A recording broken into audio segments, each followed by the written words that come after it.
ইয়াসির একজন ধনী ব্যবসায়ী, কিন্তু তার সম্পদের জন্য সে ছিল অহংকারী। গরিবদের সাহায্য করা তো দূরের কথা, তাদের দিকে ভালোভাবে তাকাতেও সে অপছন্দ করত।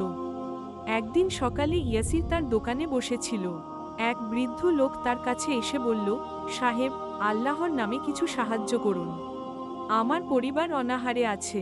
ইয়াসির বৃদ্ধের দিকে কঠোর চোখে তাকিয়ে বলল, আমার কাছে ভিক্ষা চাইতে এসো না, নিজের হাতে কাজ করো। বৃদ্ধ হতাশ হয়ে ফিরে গেল।